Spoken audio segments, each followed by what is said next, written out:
La autopista del sur, Julio Cortázar. Al principio la muchacha del Dolphin había insistido en llevar la cuenta del tiempo, aunque al ingeniero del PJ 404 ya le daba lo mismo. Cualquiera podría mirar su reloj, pero era como si ese tiempo atado a la muñeca o el Big Beat de la radio midieran otra cosa. Fuera el tiempo de los que han hecho la estupidez de querer regresar a París por la autopista del sur un domingo de tarde y apenas salido del Fontainebleau han tenido que ponerse al paso, detenerse, 6 filas a cada lado. Ya se sabe que los domingos la autopista está íntegramente reservada a los que regresan a la capital. Poner en marcha el motor, avanzar 3 metros, detenerse, charlar con las dos monjas del 2HP a la derecha, con la muchacha del Dolphin a la izquierda, mirar por el retrovisor al hombre pálido que conduce un carabeche, envidiar irónicamente la felicidad avícola del matrimonio del PET 203. Detrás del Dolphin la muchacha, que juega con su niñita y hace bromas y come queso, o sufrir de a rato los desbordantes exasperados de los dos jovencitos del Simca, que preceden del PJ 404, y hasta bajarse en los altos y explorar sin alejarse mucho, porque nunca se sabe en qué momento los autos que están más adelante reanudarán la marcha y habrá que correr para que los de atrás no inicien una guerra de bocinas o insultos.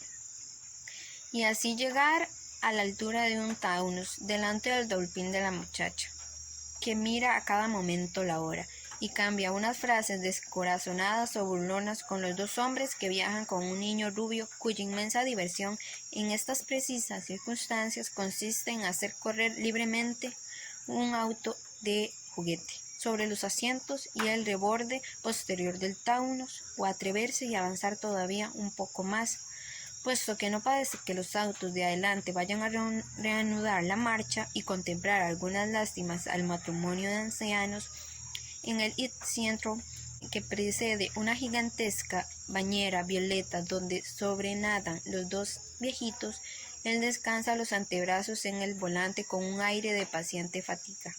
Ella mordisquea una manzana con más aplicación que con ganas.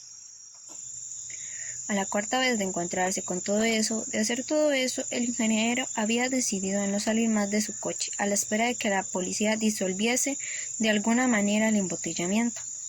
El calor de agosto se sumaba a este tiempo, a ras de neumáticos, para que la inmovilidad fuese cada vez más enervante. Todo era olor a gasolina, gritos destemplados de los jovencitos del Cinca, el brillo del sol rebotando en los cristales y en los bordes cromados, y para colmo la sensación contradictoria del encierro en plena selva de máquinas pensadas para correr. El 404, el ingeniero, ocupaba el segundo lugar de la pista de la derecha, contando desde la franja divisora de las dos pistas, con lo cual tenía otros 4 autos a su derecha y 7 a su izquierda, aunque de hecho solo pudiese ver distintivamente los 8 coches que lo rodeaban y sus ocupantes, que ya había detallado hasta cansarse. Había charlado con todos, salvo con los muchachos del Cinca que le caían antipáticos. Entre trecho y trecho se había discutido la situación en menores detalles, y la impresión general era que Colville Edson se avanzaría al paso o poco menos, pero que entre Colville y Hussey el ritmo iría acelerándose una vez que los helicópteros y los motociclistas lograran quebrar lo peor del embotellamiento. A nadie le cabía duda de que algún accidente muy grave debía haberse producido en la zona, única explicación de una lentitud tan increíble. Y con eso el gobierno, el calor, los impuestos, la viabilidad, un trópico tras otro. 3 metros, otro lugar común. 5 metros, una frase sentenciosa o una maldición contenida. A las dos monjitas del 2HP les hubiera convenido llegar tanto a Mille La Forêt antes de las 8, pues llevaban una cesta de hortalizas para la cocinera. Al matrimonio del PJ 203 le importaba sobre todo no perder los juegos televisados de las 9:30. La muchacha del Dolphin le habría dicho al ingeniero que le daba lo mismo llegar tarde a París, pero se quejaba por principio porque le parecía un atropello someter a millares de personas a una caravana de camellos. En esas últimas horas debían ser casi las 5, pero el calor los hostigaba insoportablemente. Habían avanzado unos 50 metros, a juicio del ingeniero, Aunque uno de los hombres del Taunus se había acercado a charlar llevando de la mano al niño con su auto, mostró irónicamente la copa de un plátano solitario, y la muchacha del Dolphin recordó que ese plátano, si no era un castaño, había estado en la misma línea que su auto durante tanto tiempo que ya ni valía la pena mirar el reloj pulsera para perderse en cálculos inútiles. No atardecía nunca. La vibración del sol sobre la pista y las carrocerías dilataban el vértigo hasta las náuseas. Los anteojos negros, los pañuelos con agua de colonia en la cabeza, los recursos improvisados para protegerse para evitar un reflejo chirriante o las bocanadas de los caños de escape a cada avance. Se organizaban y perfeccionaban, eran objetos de comunicación y de comentario. El ingeniero bajó otra vez para estirar las piernas, cambió unas palabras con la pareja de aire campesino del Ariane, que precedía el 2HP de las monjas. Detrás del 2HP había un Volkswagen con un soldado y una muchacha que parecían recién casados. La tercera fila hacia el exterior dejaba de interesarle porque hubiera tenido que alejarse peligrosamente del 404. Veía colores y formas, Mercedes, IT, 4R, Lancia, el catálogo completo. A la izquierda, sobre la pista opuesta, se tendían otra maleza inalcanzable. Renault, Porsche, Volvo. Era tan monótono que al final, después de charlar con los dos hombres del Taunus e intentar sin éxito un cambio de impresiones con el solitario conductor del Caravelle, no quedaba mejor que volver al 404 y reanudar la misma conversación sobre la hora, la distancia y el cine con la muchacha del Dolphin. A veces llegaba un extranjero, alguien que se deslizaba entre los autos viniendo desde el otro lado de la pista o desde las filas exteriores de la derecha, y que traía alguna noticia probablemente falsa, de un auto en un auto a lo largo de calientes kilómetros. El extranjero saboreaba el éxito de sus novelas, los golpes de las portezuelas cuando los pasajeros se precipitaban para comentar lo sucedido, pero al cabo de un rato se oía alguna bocina o el arranque de un motor y el extranjero salía corriendo. Se le veía zigzaguear entre los autos para reintegrarse al suyo y no quedar expuesto ante la cólera de los demás.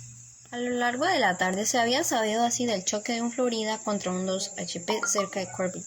3 muertos y un niño herido. El doble choque de un Fiat 1500 contra un furgón Renault, que había aplastado un Austin lleno de turistas. El vuelco de un autocar de Orly colmado de pasajeros procedentes del avión Copenhague. El ingeniero estaba seguro de que todo o casi todo era falso, aunque algo grave debía haber ocurrido cerca de Corbin e incluso a proximidades de París, para que la circulación se hubiera paralizado hasta ese punto. Los campesinos del Ariane, que tenían una granja al lado de Monterrey y que conocían bien la región, contaban que el otro domingo en el que el tránsito había estado detenido durante 5 horas. Pero el tiempo empezaba a parecer casi mínimo ahora que el sol, acostándose hacia la izquierda de la ruta, volcaba en cada auto una mínima avalancha de jalea anaranjada que hacía hervir los metales y que ofuscaba la vista, sin que jamás una copa de árbol desapareciera del todo a la espalda, sin que otra sombra apenas entrevista a la distancia se acercara para poder sentir la verdad de que la columna se estaba moviendo, aunque fuera apenas, aunque hubiera que detenerse y arrancar y bruscamente clavar el freno y no salir nunca de la primera velocidad, del desencanto insultante de pasar una vez más de la primera al punto muerto, freno de pie, freno de mano, stop y así otra vez y otra.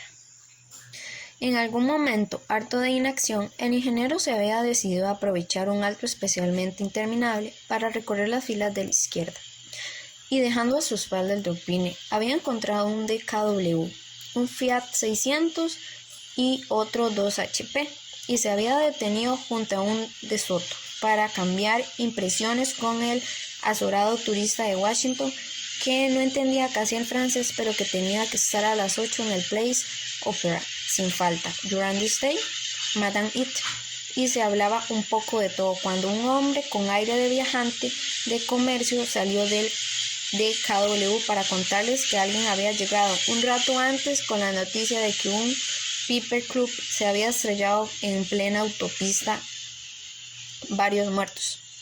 Al americano el Piper Club lo tenía profundamente sin cuidado, y también al ingeniero, que oyó un coro de bocinas y se apresuró a regresar al 404, transmitiendo de paso las novedades a los dos hombres del Taunus y al matrimonio del 203. Reservó una explicación más detallada para la muchacha del Dolphin. Mientras los coches avanzaban lentamente unos pocos metros, ahora el Dolphin estaba ligeramente retrasado con relación al 404. Y más tarde sería al revés, pero de hecho las 12 filas se movían prácticamente en bloque, como si un gendarme invisible en el fondo de la autopista ordenara el avance simultáneo sin que nadie pudiese obtener ventajas. Piper Club, señorita. Es un pequeño avión de paseo. Y mala idea de estrellarse en plena autopista un domingo de tarde. Esas cosas. Si por lo menos hiciera menos calor en los condenados autos, si esos árboles de la derecha quedaran por fin a la espalda, si la última cifra del cuentakilómetros acabara de caer en un agujerito negro en vez de seguir suspendida por la cola interminable. En algún momento, suavemente empezaba a anochecer. El horizonte de techos de automóviles se teñía de lila. Una gran mariposa blanca se posó en el parabrisas del Dolphin y la muchacha y el ingeniero admiraron sus alas en la breve y perfecta suspensión de su reposo. La vieron alejarse con una exasperada nostalgia, sobrevolar el Taunus, el Elite, Violeta de los ancianos, ir hacia el Fiat 600 ya invisible desde el 404, regresar de Sancinca, donde una mano cazadora trató inútilmente de atraparla, aletear amablemente sobre el ariane de los campesinos que parecían estar comiendo alguna cosa, y perderse después hacia la derecha.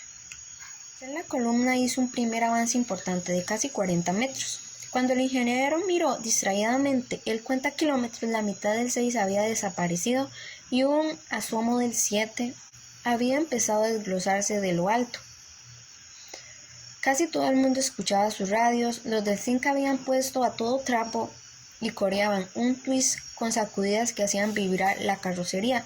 Las monjas pasaban las cuentas de sus rosarios. El niño del Taunus se había dormido con la cara pegada a un cristal, sin soltar el auto de juguete. En algún momento, ya era de noche cerrada, llegaron extranjeros con más noticias, tan contradictorias como las otras ya olvidadas. No había sido un Piper Club, sino un planeador piloteado por la hija de un general. Era exacto que un furgón Renault había aplastado un Austin, pero no en Juvisy, sino casi en las puertas de París. Uno de los extranjeros explicó al matrimonio del 203 que el macadam de la libremente.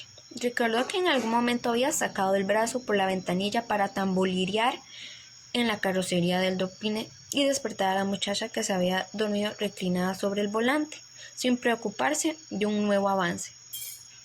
Quizá ya era medianoche cuando una de las monjas le ofreció tímidamente un sándwich de jamón, suponiendo que tendría hambre. El ingeniero lo aceptó por cortesía, en realidad sentía náuseas, y pidió permiso para dividirlo con la muchacha del Dolphin, que aceptó y comió golosamente el sándwich y la tableta de chocolate que le había pasado el viajante del DKW, su vecino de la izquierda. Mucha gente había salido de los autos recalentados, porque otra vez llevaban horas sin avanzar. Se empezaba a sentir sed. Ya estaban agotadas las botellas de limonada, la de Coca-Cola y hasta los vinos de a bordo. La primera en quejarse fue la niña del 203, y el soldado y el ingeniero abandonaron los autos junto con el padre de la niña para buscar agua. Delante del Cinca, donde la radio parecía suficiente alimento, el ingeniero encontró un Beauly ocupado por una mujer madura de ojos inquietantes. No tenía agua, pero podía darles unos caramelos para la niña. El matrimonio de Elite se consultó un momento antes de que la anciana metiera las manos en su bolso y sacara una pequeña lata de jugo de frutas. El ingeniero agradeció y quiso saber si tenía hambre y si podía serles útil. El viejo movió negativamente la cabeza, pero la mujer pareció asentir sin palabras. Más tarde, la muchacha del Dolphin y el ingeniero exploraban juntos las filas de la izquierda, sin alejarse demasiado. Volvieron con algunos bizcochos y los llevaron a la anciana de Elite, con el tiempo justo para regresar corriendo a los autos bajo la lluvia de bocinas. Parte de esas mínimas salidas era tan poco lo que podía hacerse que las horas acababan por superponerse, por ser siempre la misma en el recuerdo. En algún momento el ingeniero pensó en tachar ese día en su agenda y contuvo una risotada. Pero más adelante, cuando empezaron los cálculos contradictorios de las monjas, los hombres del Taunus y la muchacha del Dolpine, se vio que hubiera convencido llevar mejor la cuenta. Los diarios locales habían suspendido las emisiones y solo el viajante del DKW tenía un aparato de ondas cortas que empeñaba en transmitir noticias bursátiles. Hacia las 3 de la madrugada pareció llegarse a un acuerdo táctico para descansar y hasta el amanecer la columna no se movió. Los muchachos del Cinca sacaron unas camas neumáticas y se tendieron al lado del auto. El ingeniero bajó el respaldar de los asientos delanteros del 404 y ofreció las cuchetas a las monjas que se rehusaron antes de acostarse un rato. El ingeniero pensó en la muchacha del Dolpine, muy quieta contra el volante, y como sin darle importancia le propuso que cambiaran de autos hasta el amanecer. Ella se negó, alegando que podía dormir muy bien de cualquier manera. Durante un rato se oyó llorar al niño del Taunus, acostado en el asiento trasero, donde debía tener demasiado calor. Las monjas rezaban todavía, cuando el ingeniero se dejó caer en la cucheta y se fue quedando dormido. Pero el sueño seguía demasiado cerca de la vigilia y acabó por despertarse, sudoroso e inquieto. Sin comprender en primer momento dónde estaba, enderezándose, empezó a percibir los movimientos confusos del exterior, un deslizarse de sombras entre los autos y vio un bulto que se alejaba hacia el borde de la autopista. Adivinó las razones, y más tarde también él salió del auto sin hacer ruido y fue a aliviarse al borde de las rutas. No había cestos ni árboles, solamente el campo negro y sin estrellas. Algo que parecía un muro abstracto limitando la cinta blanca del macadam con un río inmóvil de vehículos. Casi tropezó con el campesino del Ariane, que balbuceó una frase inintangible. Al olor de la gasolina, persistente en la autopista recalentada, se sumaba ahora la presencia más ácida del hombre y el ingeniero volvió lo más antes posible a su auto. La chica del Dolpine dormía apoyada sobre el volante, un mechón de pelo contra los ojos. Antes de subir al 404, el ingeniero se divirtió explorando en la sombra su perfil, adivinando las curvas de los labios que soplaban suavemente. Del otro lado, el hombre del DKW miraba también dormir a la muchacha, fumando en silencio. Por la mañana se avanzó un poco, pero lo bastante como para darle las esperanzas de que esta tarde se abriría la ruta hacia París. A las 9 llegó un extranjero con buenas noticias. Habían rellenado las de la víspera, y que el extranjero había aprovechado la alegría del grupo para pedir y obtener una naranja que le dio el matrimonio del Ariane. Más tarde llegó otro extranjero con la misma treta, pero nadie le quiso dar nada. El calor empezaba a subir y la gente prefería quedarse en los autos a la espera de que se concretaran las buenas noticias. A mediodía la niña del 203 empezó a llorar otra vez, y la muchacha del Dolpine fue a jugar con ella y se hizo amiga del matrimonio. Los del 203 no tenían suerte. A su derecha estaba el hombre silencioso del Carabello, ajeno a todo lo que ocurriera en el entorno, y a su izquierda tenían que aguantar la verbosa indignación del conductor de un Florida, para quien el embotellamiento era una afrenta exclusivamente personal. Cuando la niña volvió a quejarse de sed, el ingeniero se le ocurrió ir a hablar con los campesinos del Ariane, seguro de que en ese auto había cantidad de provisiones. Para su sorpresa, los campesinos se mostraron muy amables, comprendían que en una situación semejante era necesario ayudarse y pensaban que si alguien se encargaba de dirigir el grupo, la mujer hacía un gesto circular con la mano, abarcando las decenas de autos que los rodeaban, no se pasarían apreturas hasta llegar a París.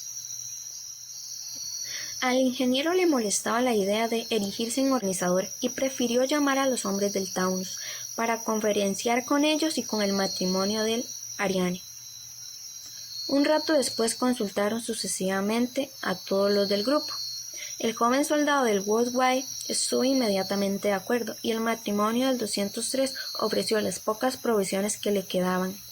La muchacha del Dolpine había conseguido un vaso de granadina con agua para la niña, que reía y jugaba. Uno de los hombres del Taunus había ido a consultar a los muchachos del Cinca. Obtuvo un asentamiento burlón.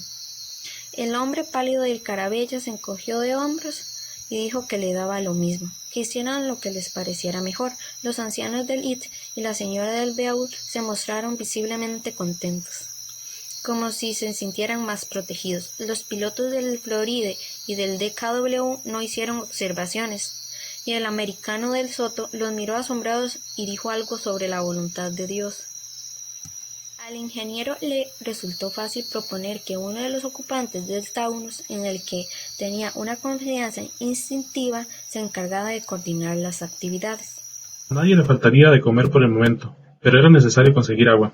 El jefe, al que los muchachos del Cinca llamaban Taunus a secas para divertirse, pidió al ingeniero, al soldado y a uno de los muchachos que exploraran la zona circundante de la autopista y ofrecieran alimentos a cambio de bebidas. Taunus, que evidentemente sabía mandar, había calculado que deberían cubrirse las necesidades de un día y medio como máximo, poniéndose en la posición menos optimista. En el 2HP de las monjas y en el Ariane de los campesinos habían provisiones suficientes para ese tiempo, y si los exploradores volvían con agua, el problema quedaría resuelto. Pero solamente el soldado regresó con una cantimplora llena, cuyo dueño exigía en cambio comida para 2 personas. El ingeniero no encontró a nadie que pudiera ofrecer agua, pero el viaje le sirvió para advertir que más allá de su grupo se estaban construyendo otras células con problemas semejantes. En un momento dado, el ocupante del Alfa Romeo se negó a hablar con él del asunto, y le dijo que se dirigiera al representante de su grupo, 5 autos atrás en la misma fila. Más tarde, vieron volver al muchacho del Cinca, que no había podido conseguir agua, pero Taunus calculó que ya tenían bastante para los 2 niños, la anciana del ID y el resto de las mujeres. El ingeniero le estaba contando a la muchacha del Dauphin su circuito por la periferia, cuando ella lo interrumpió con un gesto y le señaló el Cinca. En 2 saltos el ingeniero llegó hasta el auto y sujetó por el codo a uno de los muchachos que se repantigaba en su asiento para beber a grandes tragos de la cantimplora que le había traído escondidas en la chaqueta. A su gesto iracundo, el ingeniero respondió aumentando la presión en el brazo, y el otro muchacho bajó del auto y se tiró sobre el ingeniero, que dio 2 pasos atrás y lo esperó casi con lástima. El soldado ya venía corriendo, y los gritos de las monjas alertaron a Taunus y a su compañero. Taunus escuchó lo sucedido, se acercó al muchacho de la botella y le dio un par de bofetadas. El muchacho gritó y prestó lloriqueando mientras el otro rezongaba sin atreverse a intervenir.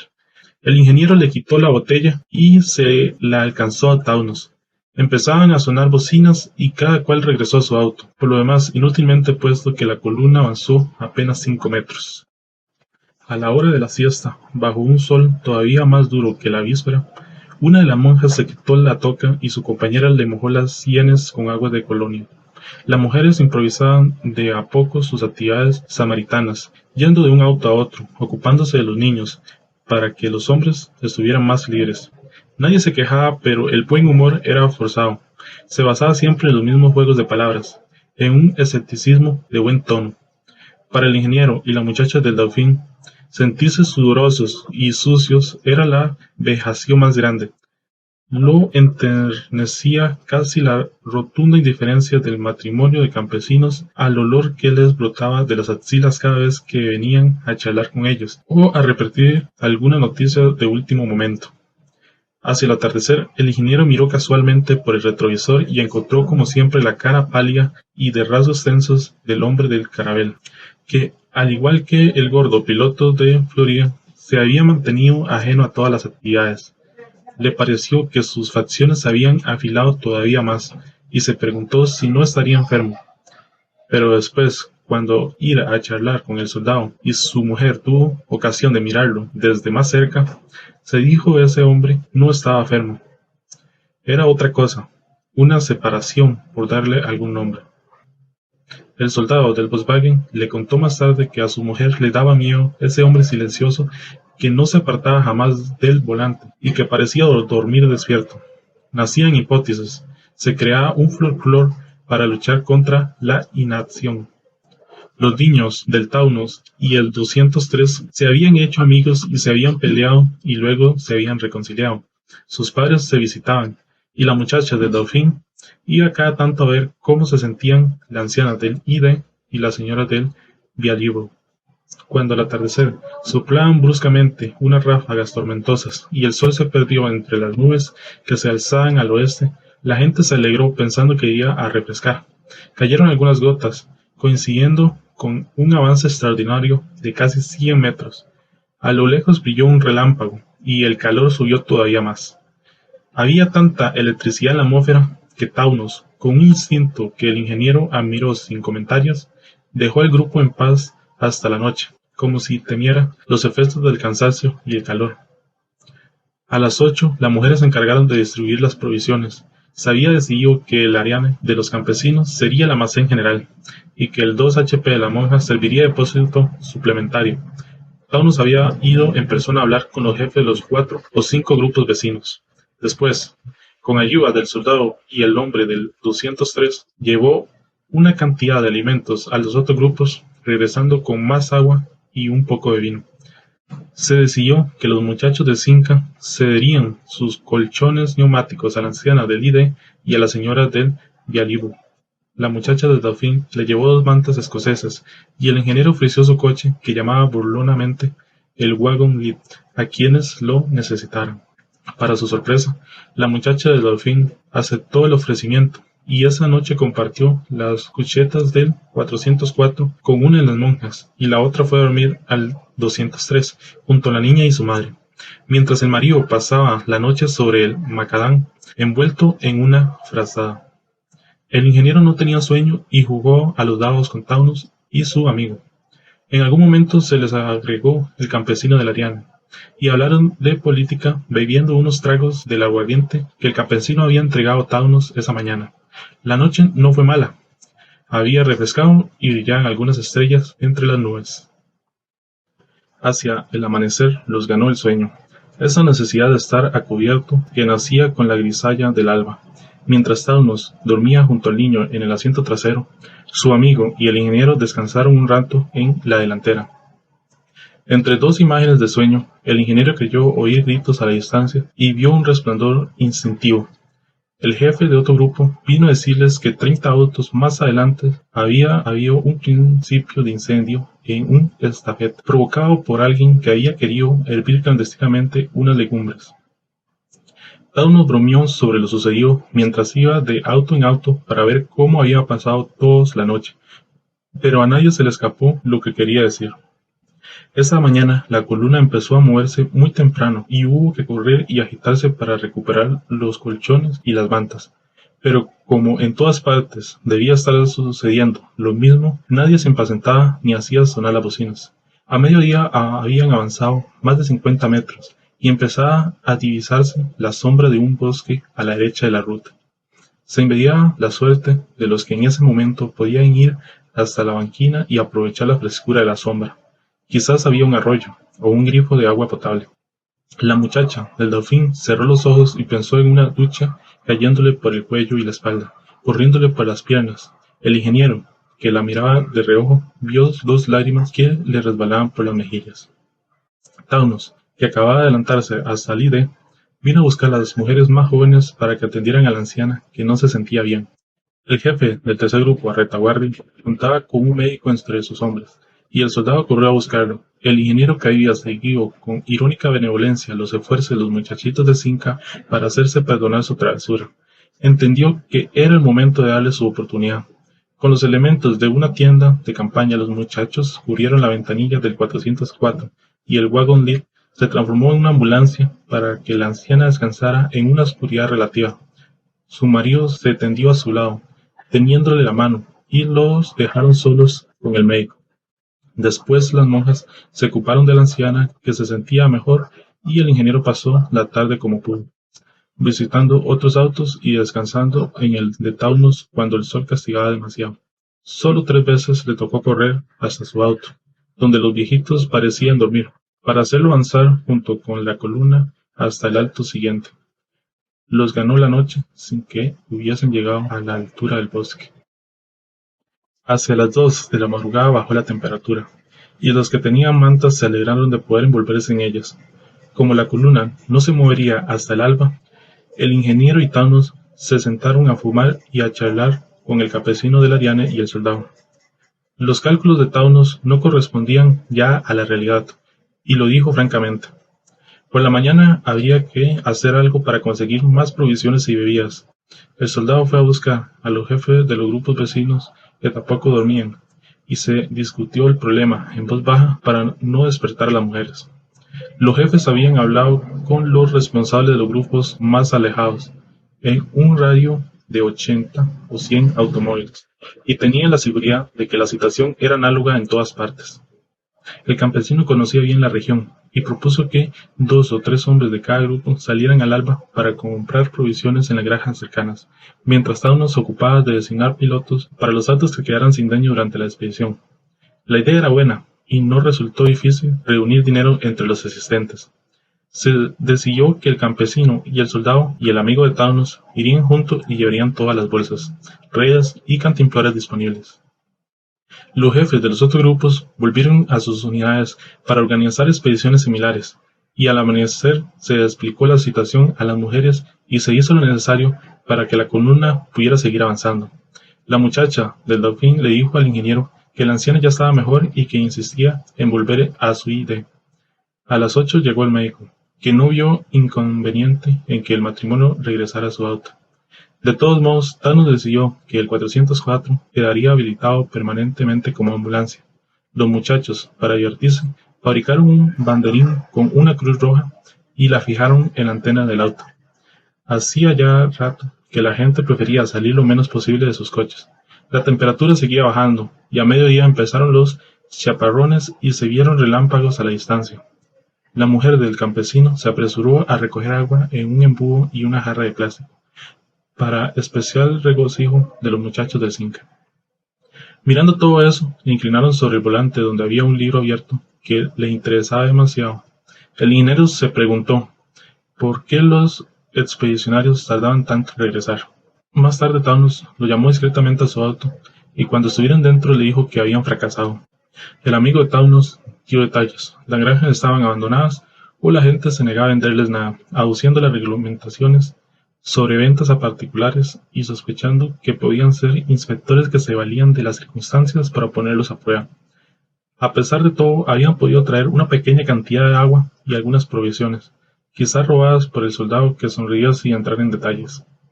Desde luego, ya no podía pasar mucho tiempo sin que cesara el embotellamiento, pero los alimentos de que se disponía no eran los más adecuados para los 2 niños y la anciana. El médico, que vino hacia las 4:30 para ver a la enferma, hizo un gesto de exasperación y cansancio y dijo a Tauros que en su grupo y en todos los grupos vecinos pasaba lo mismo.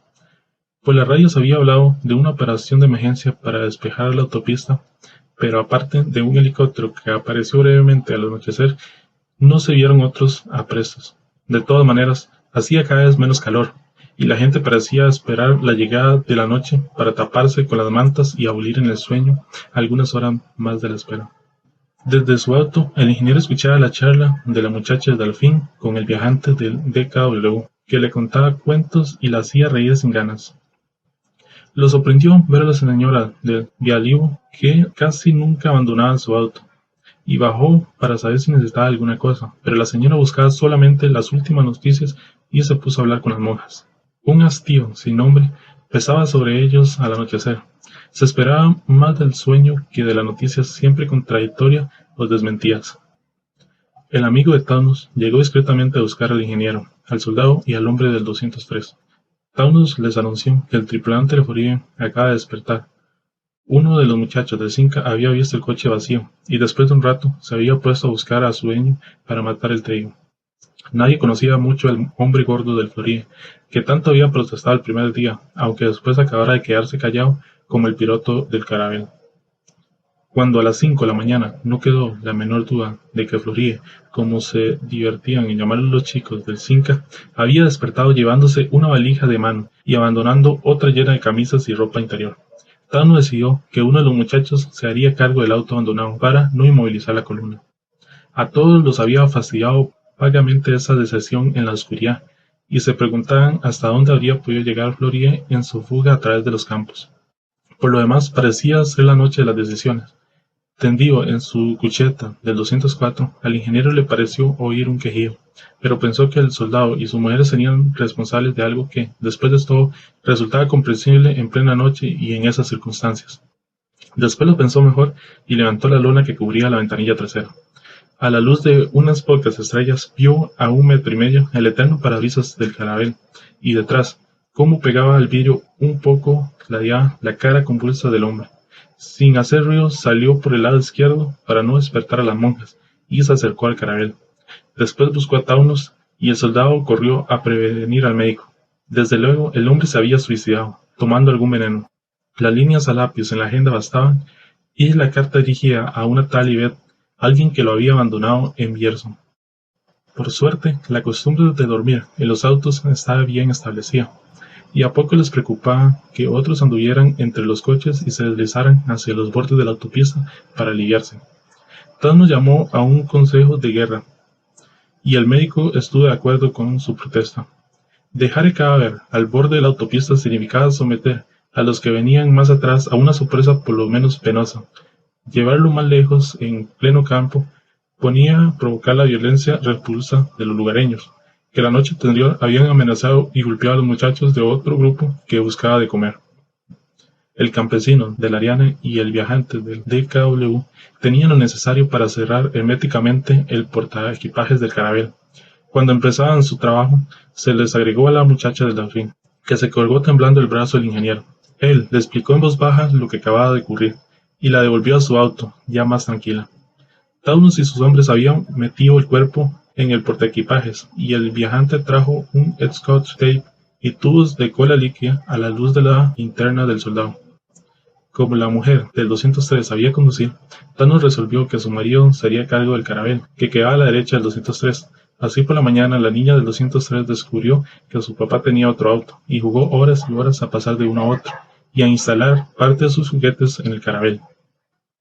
Por primera vez, el frío se hacía sentir en pleno día, y nadie pensaba en quitarse las chaquetas. La muchacha del Dauphin y las monjas hicieron el inventario de los abrigos disponibles en el grupo. Había unos pullovers que parecían por casualidad en los altos o en alguna valija, mantas, alguna gabardina o abrigo ligero. Se estableció una lista de prioridades, se distinguieron los abrigos, otra vez se volvía a faltar el agua. Y Taunus envió a 3 de sus hombres, entre ellos el ingeniero, para que trataran de establecer contacto con los lugareños. Sin que pudieran saberse por qué, la resistencia exterior era total. Bastaba salir del límite de la autopista para que desde cualquier sitio llovieran piedras. En plena noche, alguien tiró una guadaña que golpeó el techo del DKW y cayó al lado del Dauphin.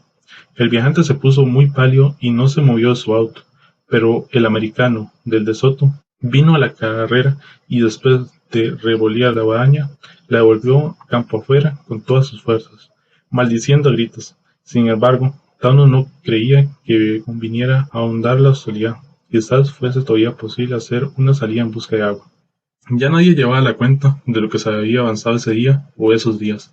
La muchacha del Dauphin creía que entre 80 y 200 metros. El ingeniero era menos optimista, pero se divertía en prolongar y complicar los cálculos con su vecina, interesado de a ratos en quitarle la compañía del viajante del DKW que le hacía corte a su manera profesional. Esa misma tarde, el muchacho encargado del Florier corrió a avisar a Taunus que un Ford Mercury ofrecía agua a un buen precio. Taunus se negó, pero al anochecer una de las monjas le pidió al ingeniero un sorbo de agua para la anciana del ID, que sufría sin quejarse. Siempre tomaba de la mano de su marido y atendía alternadamente por las monjas y la muchacha del Dauphin. Quedaba medio litro de agua, y las mujeres lo destinaron a la anciana y a la señora del Bealibu. Esa misma noche, Taunus pagó de su bolsillo 2 litros de agua. El Ford Mercury prometió conseguir más para el día siguiente, el doble de precio. Era difícil reunirse para discutir, porque hacía tanto frío que nadie abandonaba los autos como no fuera por un motivo imperioso. Las baterías empezaban a descargarse y no se podía hacer funcionar todo el tiempo la calefacción. Taunus decidió que los 2 coches mejor equipados se reservarían llegado el caso para los enfermos. Envuelto en mantas, cada uno trataba de abrir lo menos posible las portezuelas para conservar el calor. En alguna de esas noches heladas, el ingeniero oyó llorar ahogadamente a la muchacha del Dauphin. Sin hacer ruido, abrió poco a poco la portezuela y tanteó en la sombra hasta rozar una mejilla mojada. Casi sin resonancia, la chica se dejó atraer al 404. El ingeniero la llevó a tenderse en la cucheta, la abrigó con la única manta y le echó encima su gabardina. La oscuridad era más densa en el coche ambulancia, con sus ventanillas tapadas por las lonas de la rienda. En algún momento, el ingeniero bajó los dos parasuelos y colgó de ellos su camisa y un pullover para aislar completamente el auto. Hacia el amanecer, ella le dijo al oído que antes de empezar a llorar había creído ver a lo lejos, sobre la derecha, las luces de una ciudad. Quizás fuera una ciudad, pero las nieves de la mañana no dejaban ver ni a 20 metros. Curiosamente, ese día la columna avanzó bastante más, quizás 200 o 300 metros. Coincidió con nuevos anuncios de la radio que casi nadie escuchaba, salvo Taunus, quien se sentía obligado a mantenerse al corriente. Los locutores hablaban enfáticamente de medidas de excepción que liberarían la autopista, y hacían referencias al agotador trabajo de las cuadrillas camineras y las fuerzas policiales. Bruscamente, una de las monjas deliró. Mientras su compañera la contemplaba aterrada y la muchacha del Dauphin le humedecía los sienes con un resto de perfume, la monja habló de Armagedón, el 9º día de la cadena del cinabrio. El médico vino mucho después, abriéndose paso entre la nieve que caía desde el mediodía y amurallaba los autos poco a poco. Deploró la carencia de una inyección calmante y aconsejó que llevaran a la monja a un auto con mejor calefacción. Taunus la instaló en su coche. El niño pasó al Caravelle, donde también estaba su amiguita del 203. Jugaban con sus autos y se divertían mucho, porque eran los únicos que no pasaban hambre. Todo ese día y los siguientes nevó casi de continuo, y cuando la columna avanzaba unos metros había que despejar con medios improvisados las masas de nieve amontonadas entre los autos. A nadie se le hubiera ocurrido asombrarse por la forma en la que se obtenían las provisiones y el agua. Lo único que podría hacer Taunus era administrar los fondos comunes y tratar de sacar el mejor partido posible de los trueques. El Ford Mercury y el Porsche venían cada noche a traficar con las vituallas. Taunus y el ingeniero se encargaban de distribuirlas de acuerdo con el estado físico de cada uno. Increíblemente, la anciana del ID sobrevivía. Perdida en un sopor que las mujeres se cuidaban de disipar. La señora del Beaulieu, que unos días antes había sufrido de náuseas y vaídos, se había repuesto con el frío y era de las que más ayudaba a la monja a cuidar a su compañera, siempre débil y un poco extraviada. La mujer del soldado y la del 203 se encargaban de los niños. El viajante del DKW, quizá para consolarse de que el ocupante del Dauphin hubiera preferido al ingeniero. Pasaba horas contándole cuentos a los niños. En la noche los grupos ingresaban en otra vía sigilosa y privada. Las portezuelas se abrían silenciosamente para dejar entrar o salir alguna silueta aterida. Nadie miraba a los demás, los ojos eran tan ciegos como la sombra de sí mismo. Bajo mantas sucias, con manos de uñas crecidas, oliendo a encierro y a ropa sin cambiar, algo de felicidad duraba aquí y allá. La muchacha del Dauphin no se había equivocado. A lo lejos brillaba una ciudad, y poco a poco se irían acercando. Por las tardes, el chico del Simca se trepaba al techo de su coche, vigía incorregible envuelto en pedazos de tapiz y estopa verde. Cansado de explorar el horizonte inútil, miraba por milésima vez los autos que le rodeaban. Con alguna envidia descubría que a Dauphin, en el auto 404, una mano acariciando un cuello, el final de un beso. Por pura broma, ahora que había reconquistado la amistad del 404, les gritaba que la columna iba a moverse, entonces Dauphin tenía que abandonar al 404 y volver a su auto. Pero al rato volvía a pasarse en busca de calor, y al muchacho del Simca le hubiera gustado tanto poder traer en su coche a alguna chica de otro grupo. Pero no era ni para pensarlo con este frío y esa hambre. Sin contar que el grupo de más adelante estaba en un franco tren de hostilidad, con el de Taunus por una historia de un tubo de leche condensada. Y salvo las transacciones oficiales con Ford Mercury y Porsche, no habían relaciones posibles con los otros grupos. Entonces el muchacho del Simca suspiraba descontento, y volvía a ser de vigía hasta que la nieve y el frío lo obligaban a meterse tiritando en su auto. Pero el frío empezó a ceder, y después de un periodo de lluvias y vientos que enervaron los ánimos y aumentaron las dificultades de aprovisionamiento, siguieron días frescos y soleados, en que ya era posible salir del auto, visitarse, reanudar relaciones con los otros grupos de vecinos. Los jefes habían discutido la situación y finalmente se logró hacer la paz con el grupo de más adelante. De la brusca desaparición de Fort Mercury se hablaba mucho tiempo sin que nadie supiera lo que había podido ocurrirle. Pero Porsche siguió vendiendo y controlando el mercado negro. Nunca faltaba del todo el agua o las conservas. Aunque los fondos del grupo disminuían y Taunus y el ingeniero se preguntaban qué ocurriría el día que no hubiera más dinero para Porsche. Se habló de un golpe de mano, de hacerlo prisionero y exigirle que revelara la fuente de sus suministros. Pero en esos días la columna había avanzado un buen trecho y los jefes prefirieron seguir esperando y evitar el riesgo de echarlo todo a perder por una decisión violenta. Al ingeniero, que había acabado por ceder a una indiferencia casi agradable, le sobresaltó por un momento el tímido anuncio de la muchacha del Dauphin, pero después comprendió que no se podía hacer nada para evitarlo, y la idea de tener un hijo de ella acabó por parecerle tan natural como el reparto nocturno de las provisiones o los viajes furtivos hasta el borde de la autopista. Tampoco la muerte de la anciana de Lydie podría sorprender a nadie. Hubo que trabajar otra vez plena noche, acompañar a consolar al marido que no se resignaba a entender. Entre dos de los grupos de vanguardia estalló una pelea, y Taunus tuvo que oficiar de árbitro y resolver precariamente la diferencia. Todo sucedía en cualquier momento, sin horarios previsibles. Lo más importante empezó cuando ya nadie lo esperaba, y al menos responsable le tocó ser el primero en darse cuenta. Trepado en el techo del Simca, el alegre vigía tuvo la impresión de que el horizonte había cambiado. Era el atardecer, un sol amarillento, deslizaba su luz rasante y mezquina, y que algo inconcebible estaba ocurriendo a 500 metros, a 300, a 250.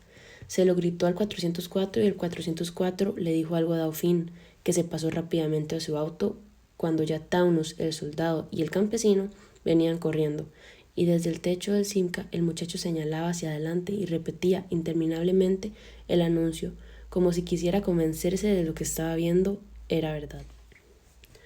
Entonces oyeron la conmoción, algo como un pesado pero incontenible movimiento migratorio, que despertaba de un interminable sopor y ensayaba sus fuerzas. Taunus les ordenó a gritos que volvieran a sus coches. El Beaulieu, el ID, el Fiat 600, el de Soto arrancaron con un mismo impulso.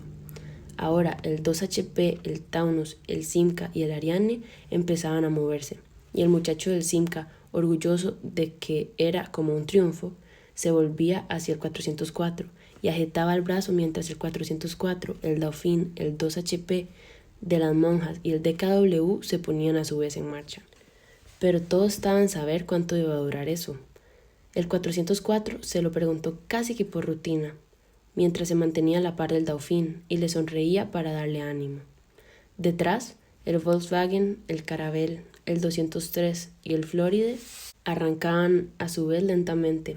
Un trecho era en la primera velocidad, después la segunda, interminablemente la segunda, pero ya sin desembargo como tantas veces, con el pie firme en el acelerador, esperando poder pasar a tercera. Estirando el brazo izquierdo, el 404 buscó la mano del Dauphin.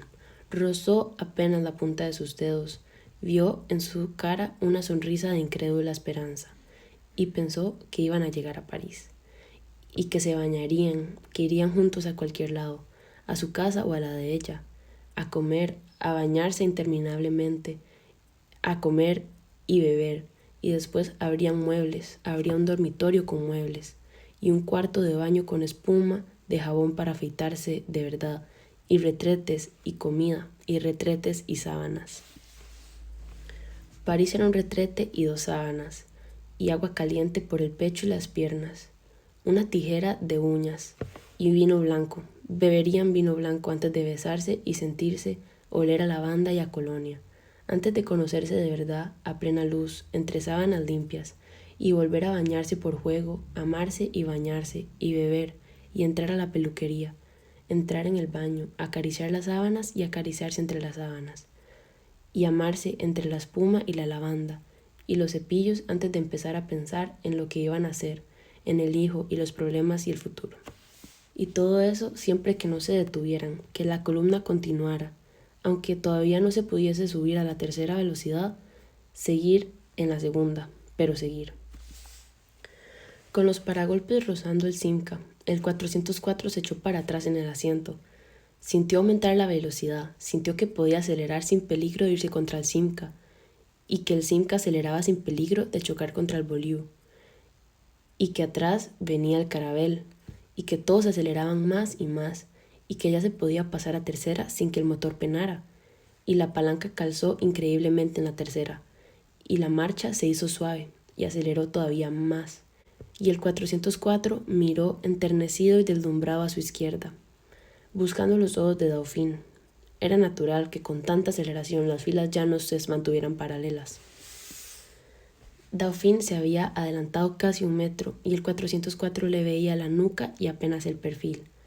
Justamente cuando ella se volvía para atrás a mirarlo y hacía un gesto de sorpresa al ver que el 404 se había retrasado todavía más. Tranquilizándola con una sonrisa, el 404 aceleró bruscamente, pero casi enseguida tuvo que frenar porque estaba a punto de rozar el Simca. Le tocó secamente la bocina y el muchacho del Simca lo miró por el retrovisor y le hizo un gesto de impotencia, mostrándole con la mano izquierda el Beaulieu pegado a su auto. El Dauphin iba a 3 metros más adelante, a la altura del Simca, y la niña del 203 al nivel del 404. Agitaba los brazos y le mostraba su muñeca. Una mancha roja a la derecha desconcentró al 404. En vez del 2 HP de las monjas o el Volkswagen del soldado, vio un Chevrolet desconocido, y casi enseguida el Chevrolet se adelantó, seguido por un Lancia y un Renault 8. A su izquierda se le apareaba un ID que empezaba a sacarle ventaja metro a metro. Pero, antes de que se fuera sustituido por un 403, el 404 alcanzó a distinguir todavía en la delantera el 203 que ocultaba ya a Dauphin. El grupo se dislocaba, ya no existía.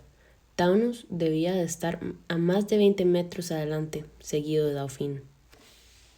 Al mismo tiempo la tercera fila de la izquierda se atrasaba porque en vez del DKW del viajante, el 404 alcanzaba a ver la parte trasera de un viejo furgón negro, quizás un Citroën o un Peugeot. Los autos corrían en tercera, adelantándose o perdiendo terreno según el ritmo de su fila, y a los lados de la autopista se veían huir los árboles, algunas casas entre las masas de niebla y el anochecer. Después fueron las luces rojas que todos encendían siguiendo el ejemplo de los que iban al frente. La noche que se cerraba bruscamente. De cuando en cuando sonaban bocinas. Las agujas de los velocímetros subían cada vez más y más. Algunas filas corrían a 60 kilómetros, otras a 65, otras a 60. El 404 había esperado todavía que el avance y el retroceso de las filas le permitieran alcanzar otra vez a Dauphin, pero cada minuto lo iba convenciendo de que era inútil, que el grupo se había disuelto irrevocablemente, que ya no volvería a repetirse los encuentros rutinarios, los mínimos rituales, los consejos de guerra en el auto de Taunus, las caricias de Dauphin en la paz de la madrugada, las risas de los niños jugando en sus autos, la imagen de la monja pasando las cuentas del rosario. Cuando se encendieron las luces de los frenos del Simca, el 404 redujo la marcha con un absurdo sentimiento de esperanza, y apenas puso el freno de mano, saltó el auto y corrió hacia adelante. Fuera del Simca y el Beaulieu, más atrás estaría el Caravelle, pero poco le importaba. No reconoció ningún auto. A través de cristales diferentes lo miraban con sorpresa y quizás escándalo otros rostros que nunca había visto. Sonaban las bocinas y el 404 tuvo que volver a su auto. El chico del Simca le hizo un gesto amistoso, como si comprendiera, y señaló alentadoramente en dirección a París. La columna volvía a ponerse en marcha, lentamente durante unos minutos, y luego como si la autopista estuviera definitivamente libre. A la izquierda del 404 corría un Taunus, y por un segundo el 404 le pareció que el grupo se recomponía, que todo entraba en el orden, que se podía seguir adelante sin destruir nada. Pero era un Taunus verde, y en el volante había una mujer con anteojos ahumados que miraba fijamente hacia adelante. No se podía hacer otra cosa que abandonarse a la marcha, Adaptarse mecánicamente a la velocidad de los autos que lo rodeaban, no pensar. En el Volkswagen del soldado debía estar su chaqueta de cuero. Taunus tenía la novela que le había leído en los primeros días. Un frasco de lavanda casi vacío en el 2 HP de las monjas. Y él tenía ahí, tocándolo a veces con la mano derecha, el osito de felpa que Dauphin le había regalado como mascota. Absurdamente se aferró a la idea de que a las 9:30 se distribuirían los alimentos, que habría que visitar a los enfermos, examinar la situación con Taunus y el campesino del Ariane. Después sería la noche. Sería Dauphin subiendo sigilosamente a su auto. Las estrellas o las nubes. La vida. Sí, tenía que ser así. No era posible que eso hubiera terminado para siempre.